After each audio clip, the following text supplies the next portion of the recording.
My mom bought herself a new car with the money I saved for a house. Now she's accusing me of being ungrateful.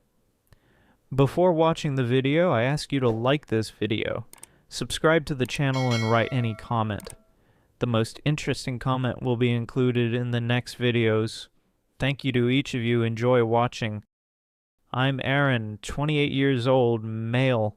I can't stop shaking as I write this because every time I think about it, the rage starts boiling again. For years I've been working doubles, taking every overtime shift, living like a monk, all because I had one goal: a house, my own place, a roof I paid for with my own hands. That money wasn't just savings, it was my sanity. Every dollar I stacked away, I pictured myself walking through the front door of a place that nobody could take from me. A backyard where my dog could run, a kitchen I didn't have to share, a bedroom where I could close the door and know it was mine. And then, my mom, Diane, 54 years old, female, she smiled while she gutted me. Diane has always been complicated. Growing up, she was the type of mom who'd cry if you didn't thank her for making dinner, then throw the plate in the trash because nobody appreciates me. She was never physically violent, but emotionally, she could rip you to pieces without blinking. Everything she ever gave me was followed by, "You owe me." If she bought me shoes, I'd hear for weeks about how much she sacrificed. If she picked me up from practice, she'd remind me I was lucky she cared. But this is a whole different level. Last month I logged into my savings account and saw it nearly empty. Over $42,000 gone. My chest literally locked up. I thought I was having a heart attack. I tore through statements, called the bank, thought it had to be fraud. Nope, it wasn't fraud. It was my mom. She had access because years ago, when I was 20 and dumb, she convinced me to let her be a co-signer to help me build credit. I never changed it because I trusted her. She drained it, every cent but a few $100. And then she showed up at my place, beaming, like she'd just won the lottery. "You won't believe it, Aaron," she said, jingling a brand new set of car keys. "I finally got myself something nice. A real car. Not that junker I've been driving." I stared at her like she'd set my dog on fire. I couldn't even speak. She bought herself a brand new Lexus SUV, paid in cash, with my house money. When I asked her what the hell she'd done, she didn't even flinch. She acted offended. "You're young, honey. You'll make it back. You should be happy for me. Don't be so ungrateful after everything I've done for you." Ungrateful. That word snapped something in me. My mom just stole my future and expected me to clap for her. And the worst part? She's doubling down, telling my relatives I'm a spoiled brat, saying I don't understand real sacrifice. Like she didn't just bulldoze years of my work for her vanity purchase. I haven't even told you the half of it yet, because this isn't just about money. She's already escalating in ways I didn't think were possible. I didn't sleep for 2 nights after finding out. My hands wouldn't stop shaking. My stomach kept flipping like I'd swallowed rocks. Every time I thought about the years of overtime, the nights eating ramen to save a few bucks, the weekends where my friends were out while I was grinding just to watch my savings grow, it made me feel sick. And Diane, my mom, was parading that car around like it was some trophy. She'd drive past my apartment on purpose, honking, waving out the window like she was on a parade float. The Lexus was shiny black, still had the dealership plate cover on it. She actually said to me, "See, Aaron, doesn't it feel good knowing your hard work made this possible?" Like she'd done me some favor. I tried talking to her again, face to face. I went over to her place, sat across from her in the kitchen. I laid it all out, how I'd been saving for a house, how I couldn't just make it back overnight, how she'd basically stolen years of my life. Her response? She started crying, loud, a messy, dramatic sobbing. Then she threw in, "I guess I'm the worst mother in the world, right? I gave up everything for you, and now I'm not even allowed to have a little happiness." That's her game. Guilt. Always has been. When I was a kid, if I said I didn't like dinner, she'd mutter about how she should just starve instead. If I didn't call her one weekend, she'd tell people I abandoned her. Now she was doing it again, but this time with my house money sitting in her driveway on 4 brand new tires. It didn't stop there. She started smearing me. She called my aunt and told her I'd turned against family. She told my grandma I was so selfish because I didn't even thank her for getting a reliable car so she wouldn't have to depend on me. She even told one of my cousins I'd been planning to move away and leave her with nothing, like my dream of buying a house was some personal betrayal. The breaking point came in the following Sunday. I came home from work, dead tired, and found my apartment door unlocked. My mom was inside. She let herself in with the spare key I gave her years ago, and she was rearranging my kitchen cabinets. My own mother was in my space, acting like she still owned me. When I lost it, told her she had no right to be there, that she stole from me and I didn't want her in my home, she went nuclear. Screaming so loud the neighbors came out, she started throwing things. My coffee mug shattered against the floor. Then she slammed my silverware drawer so hard it cracked. She actually grabbed a picture of me and my dad, he passed when I was 17, off the shelf, held it up and screamed, "He would be ashamed of you," before smashing it against the wall. That moment broke me. Seeing glass and my dad's photo all over the floor, hearing her twist his memory to justify what she'd done, I swear something inside me snapped clean in half. And that's when I knew this wasn't just theft. This was war. After he smashed my dad's photo, I just stood there, frozen. My ears were ringing from her screaming, my chest tight like I'd been sucker punched. I didn't even recognize her in that moment. She wasn't my mom, Diane, anymore. She was some rabid animal defending her prize, the Lexus, at any cost. I kicked her out that night, took the spare key from her hand, slammed the door, locked it. She pounded on the door until the neighbor across the hall threatened to call the cops. Finally, she stormed off, tires screeching. But of course, that wasn't the end.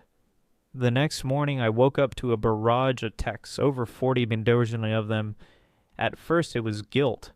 I can't believe you'd treat your own mother like this. After everything I sacrificed, this is how you repay me. Then came the threats.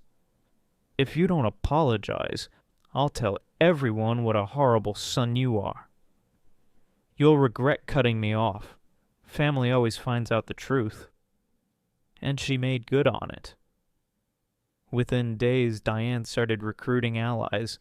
She called my grandma again and told her I was violent and had kicked her out of my home like a stranger. She twisted the kitchen blow-up into some sob story about how she was just trying to help me clean up, and I exploded. Then she started spreading it further. My uncle, my cousins, even some of her church friends I barely know. Suddenly I was the villain. Relatives were calling me, lecturing me about respecting my mother. One cousin even DM'd me on Facebook. "You really called your mom a thief? That's disgusting, man." I hadn't told anyone she stole the money, because I was still processing it. But apparently Diane was already controlling the narrative. Then came the public stunt. The following Saturday, I stopped by the grocery store. As I was walking out with my cart, I heard her voice behind me, loud and sharp, carrying across the entire parking lot. Diane was standing by her brand new Lexus, waving her arms like she was on stage. "There he is!" she shouted. "My ungrateful son. The one who thinks his mother doesn't deserve a safe car. Everyone look at him. Heads turned. Strangers stared. She kept going, ranting about how I abandoned her, how I humiliated her, how I owe her everything. She even held up her car keys like some symbol of martyrdom. I wanted to sink through the asphalt. My hands were gripping the cart so hard my knuckles turned white. People weren't even sure what was going on. They just saw a middle-aged woman crying, screaming about her son while I stood there like a deer in the headlights. I pushed past her, shoved the groceries in my trunk, and drove off. But inside, something was shifting. She wanted a spectacle. She wanted to humiliate me in public. Fine, I could play that game too. That was the first night I started thinking about revenge. Not just setting boundaries, not just cutting her off. Real, calculated, poetic revenge. Because if Diane thought she could rewrite the story of who I was and steal my future out from under me, then she was about to learn. I could rewrite stories too. I spent 2 days like a coiled spring, thinking, planning, replan. The first clear thing I did was go to the bank. I printed every PDF, every ATM withdrawal, every transfer Diane made. The Lexus purchase showed up as a single check, paid out of our joint account to the dealership 2 weeks earlier. There was the VIN, the sale invoice with her signature. My hands shook as I skimmed the line items, but the numbers were clean. $4,118 My house fund, gone in a single stroke. The bank teller was sympathetic but useless, because legally she could pull the money. I'd signed the access. I left with photocopies and a hollow feeling that the law was not the same thing as justice. So I built my plan like a blueprint. Measure twice, cut once. No arson, no vandalism, no revenge porn, fantasy stuff. I wanted something that would hurt her where she'd feel it most. Reputation, control, the church group and family that let her narrate the truth. I wanted people to see the receipts and realize the story she'd been telling was a lie. Step 1. Documentation in order. Step 2. A legal goad. I made an appointment with a lawyer who does family and property disputes and walked in with my binders. He was frank. "You signed away the money," he said, "but this isn't just a contract case. This is coercion and betrayal. We could send a demand letter, threaten public exposure if she won't return the funds." That was a green light. But I also wanted it to sting in public, so I engineered the first small, theatrical humiliation. Diane loved church. She loved Sunday coffee and the gossip circle afterward where she was always the victim or the saint. As I printed a tidy packet, bank printouts, the dealership invoice, a short one-page chronology of transfers, red arrows highlighting the 41K line. I slipped copies in the church bulletin basket. They were anonymous, folded in envelopes with "For Concerned Members" written on them. I also sent the same packet to my grandma and 3 cousins she'd already been poisoning with stories about me being ungenerous. I wanted the narrative to pivot in the places that mattered to her ego. That Sunday she arrived at service in her new Lexus like a queen.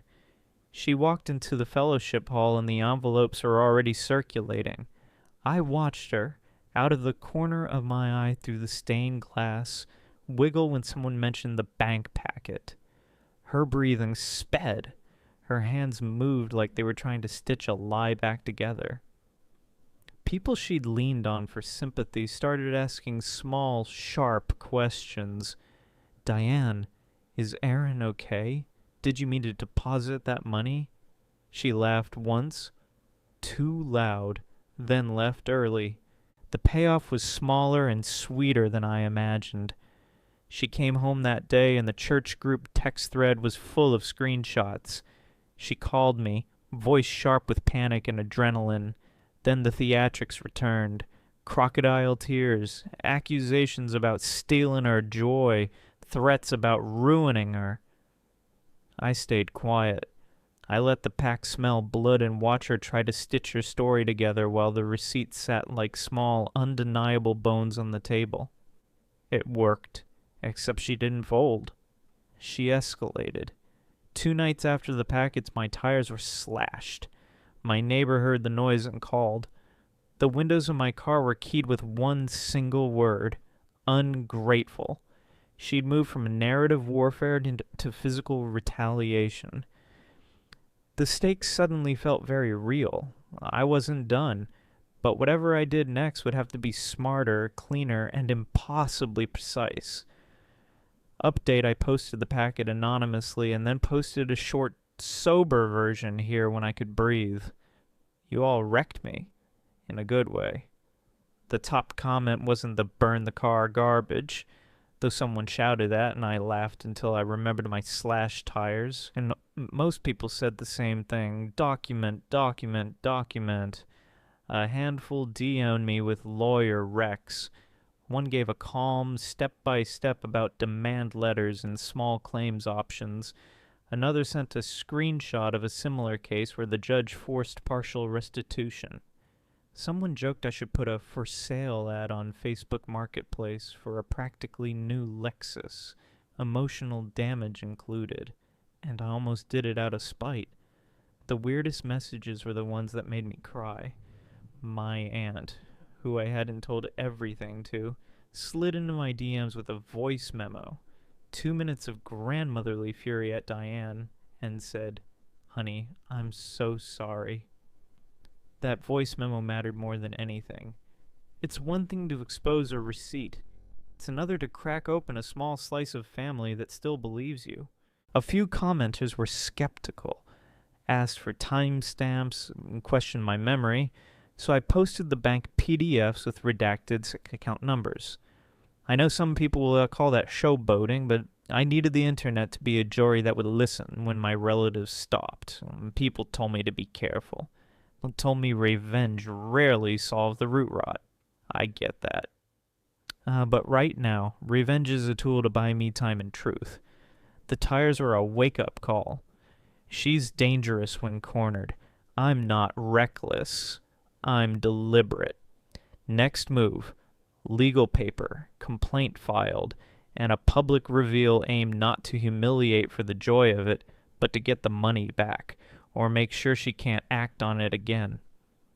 I woke up that morning with my chest tight like someone had wrapped a rope around it.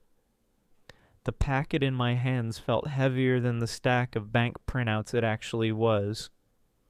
Filing the complaint the day before had been the sharpest thing I'd ever done. My lawyer typed the words. I signed like I was handing over a part of myself, and the clerk at the courthouse stamped it with a bored little thunk that felt like a judge's gavel. Complaint. Conversion of funds. Emotional distress. Demand for restitution. I sent copies to the dealership, the church group, my grandma, and the county PD. I didn't sleep much after that either. Planning revenge is an insomnia sport. It started small and clinical. The dealership froze the title temporarily after I showed them the invoice and the chain of withdrawals from the joint account. They told me cautiously that if there was a criminal complaint and the bank's fraud unit opened an investigation, they might have to hold the car. It wasn't a guarantee, but it was a crack. I called the bank and demanded a fraud review. I printed everything and handed it to the fraud investigator with my thumb still shaking. Evidence, receipts, a timeline, red arrows where the money left like a blood trail. Then I let the network I'd built, people who actually knew me, take over. My aunt posted a calm, scathing thread in our neighborhood Facebook group.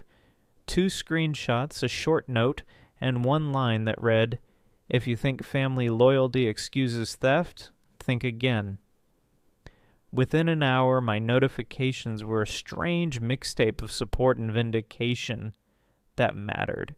It was one thing to be right on paper, another to have the people who saw you as a human believe you. Diane didn't fold. She doubled down. The morning the bank started their review, she showed up at my job, my small mechanic shop, screaming that I was publicly humiliating her, that I was raising my voice at a vulnerable woman. She grabbed a wrench off my bench and hurled it. It screamed through the air and bounced harmlessly off a tool cabinet, but it was the kind of dangerous, impulsive physical escalation I'd been worried about. She then keyed the sight of a client's car in the lot and took off before anyone could stop her. A customer took a picture. The local PD finally had a report they couldn't ignore. My boss called me inside, face pale. "Aaron, is this true? Is she—" He didn't finish. I did. Handed him the photocopies, the dealership invoice, the complaint confirmation number. He read, then looked up like someone had handed him a live grenade wrapped in receipts. "We'll back you," he said, voice low. Small victories like that felt stupidly big, but Diane kept escalating in social, surgical ways. She called my ex, my sister's friend, and started spreading stories. I was violent. I kicked her out. I was ungrateful. My sister texted me, voice shaking, asking if it was true.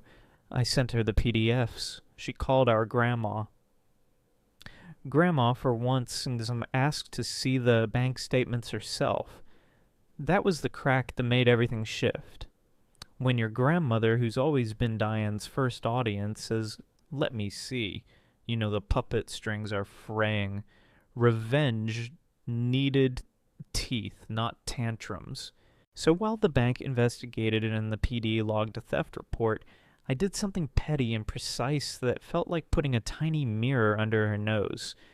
I posted a short, calm update in the church group and the neighborhood page. No melodrama, just facts. Dates, amounts, copies of the invoice, and a single line. "If you've been told I'm ungrateful, please read the receipts." People started forwarding it. The coffee circle in church turned the other way. A woman who used to gush with Diane now whispered, "Is this true?" And the whisper traveled. And then, sweet, delicious consequence, Diane's friend Meg, who'd been the loudest in her choir of sympathy, texted me. "I'm so sorry," she wrote. "She told me a different thing. I don't know what to think." That admission, tiny and human, felt like a stake through a paper tiger's chest, but it didn't stop her from trying to hurt me physically. 2 nights later, someone set off the car alarm in my truck in the shop lot and cut the air line on one of my compressors. It wasn't life-threatening, but it was sabotage that hit my livelihood. I took pictures, filed another report, and this time left nothing to chance. I installed cameras, had the shop locked down, and printed extra copies of everything. The cameras caught her on the 3rd night, her face in the grainy light, shaking, mouthing something I couldn't hear. The PD had footage now. They knocked on her door the next morning. She ranted at the officers, breathless and theatrical, but the footage was a quiet, brutal replay of the exact thing she denied. The officer took a statement, then another. For the first time since the Lexus, Diane looked small. Just a woman with a temper and a trail of evidence behind her. I don't like the way my chest clenches anymore. Less panic, more readiness. The complaint is in, the bank is reviewing, the PD has reports and footage, and the title to the Lexus is in limbo. It's not the house money back yet. It's not a perfect victory. But the story is shifting away from her polished lies and toward receipts and cameras and witnesses. People are starting to ask the right questions. That night after the officers left her house and I watched her car headlights disappear down the block, I sat on my stoop with a beer I didn't really want. I felt something I hadn't felt in months. A calm, dangerous patience. The plan wasn't just to burn her down. It was to dismantle the theater she'd built until only the receipts were left on stage. They doubled down harder than I expected. After the PD had footage of Diane messing with my compressors and the bank formally opened a review, I thought the worst she could do was sulk in the Lexus and call it a victory. Wrong. When cornered, she turned into something uglier, vindictive, public, and frighteningly creative. First came the harassment at work. She started showing up at the shop in the mornings, pacing the fence line while I tried to wrench on a client's axle. At first it was sobbing and shrill pleading. "Why are you doing this to me?" But that quickly curdled into yelling that scared customers off. She accused me of turning the whole town against her and of stealing from a widow, my grandma. A woman I'd done free brake jobs for because she couldn't afford them came by once and left an awkward tip jar and a note. Prayers. The notes were her doing, I'm sure, someone she'd whisper to. Then she started calling my boss and my biggest clients. "Your mechanic's a liar," she told one, breathless and theatrical. "He used our money to buy a luxury car, and now he's making false accusations." One client canceled a $2,500 job on the spot.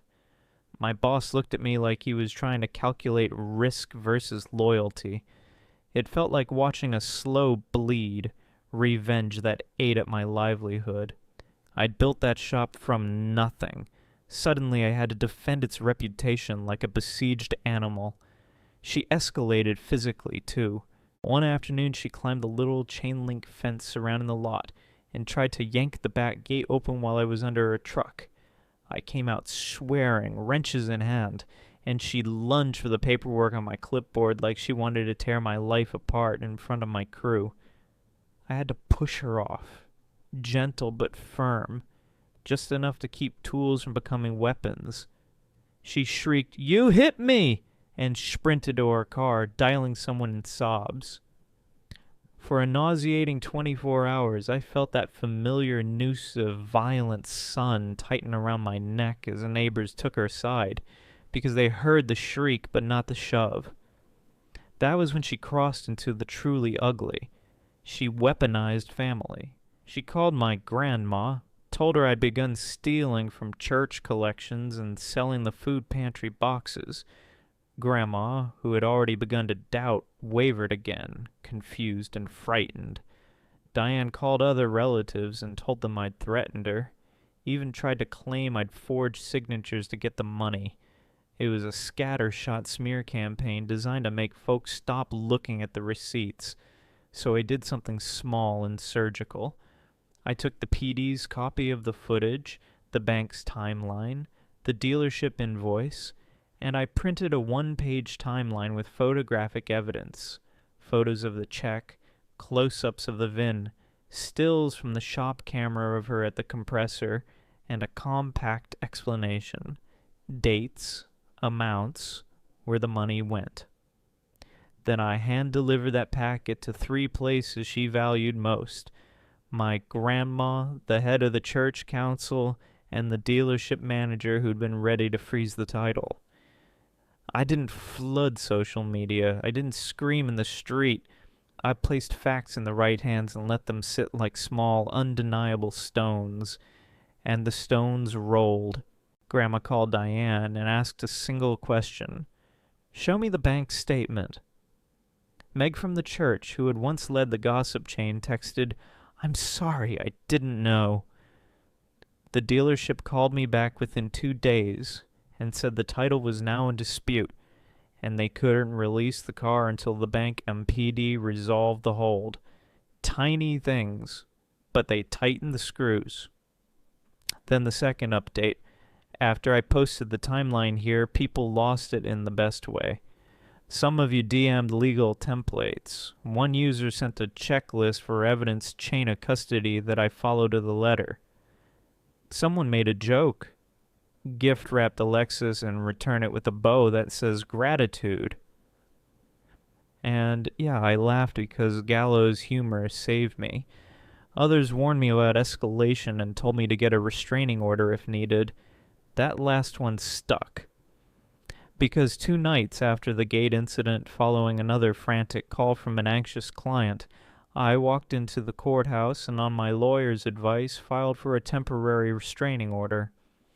The judge asked me for proof. I handed him camera stills, PDFs, the complaint number, the PD incident reports. Diane's lawyer showed up later waving her own theatrics and claims of being abandoned and persecuted. But the judge looked at the files the way distance people look at burn victims, with a little less patience for performances. He granted a limited protective order. No contact, no showing up at my workplace or home. It felt thin and bureaucratic on paper, but it was a physical boundary that kept her off my lot the next morning and gave my customers the breathing room to come back. It also slashed her ability to spin immediate chaos every time she felt like making a scene. I won't pretend it's over. The bank hasn't decided. The PD is still taking statements, and Diane is furious. She's already threatening civil countersuits and crying to anyone who'll listen. But I have something now I didn't have 3 weeks ago. Records, witnesses, and a legal line she can't cross without consequence. She's volatile and she's pissing herself at the edges, but the stage she'd built of pity and performance is starting to collapse under the weight of receipts. The courtroom smelled like boiled coffee and old paper. The kind of small claims room where you can hear the city's heartbeat through the plaster. I sat with my lawyer, palms flat on the folder that had become my life. Bank printouts, PD reports, dealership invoice, camera stills. The clerk called the case number, and my heart did that stupid drum roll. Diane had shown up like she'd rehearsed a martyr role, mascara smeared, voice pitch perfect for victimhood. Her church friend Meg clutched like armor. 2 cousins in tow, a neighbor with a prayer shawl. She'd turned court into a stage and expected an encore. She stood when her lawyer spoke, loud, theatrical, a little frantic. "She's my mother," he said. "She used that money to buy a reliable car to feel safe. My client has done nothing wrong." Diane's eyes flicked around the room seeking applause. My stomach dropped, then steadied. I had something she didn't. Receipts and witnesses who hadn't drunk her Kool-Aid. I watched my grandma walk in. She'd been the one who told Meg to ask to see the bank statement. Seeing her cross that threshold made me feel like the ground had moved. Grandma's cheeks were red, but she sat down and didn't look away. That was the first small, honest thing that tilted the balance. The hearing was ugly. Diane performed, crying, accusing, trying to twist every tape and email into evidence that I was the villain. At one point, she lunged across the counsel table toward the clerk, like she was going to snatch the complaint off the docket. An officer gently held her back. It looked desperate. It looked small. Then my lawyer did something clean and surgical. We asked for a writ of attachment on the Lexus pending final hearing. It's an ugly-sounding legal tool, but it does what I wanted. Freezes the asset so it can't be sold or used as leverage. The judge looked at the chain of evidence. Bank printout showing a single large withdrawal to the dealership, the invoice with Diane's signature, PD reports of her tampering with my shop equipment in the footage. He signed the writ. You could see the color drain from her face. Meg's hand flew to her mouth. Diane's cousins shuffled awkwardly like people who'd been betting on a sure thing, and suddenly realized the house was on fire. The dealership was served that afternoon. They couldn't release the title. The Lexus went from crown to collateral. Storage fees began to rack up. That's where the pocketbook pain started. Slow, legal, and merciless. Outside court, the family split wide open. My uncle, who had been Diane's most vocal defender, wouldn't look at her. My aunt left a voicemail that was equal parts anger and apology to me. "We should have listened sooner," she said.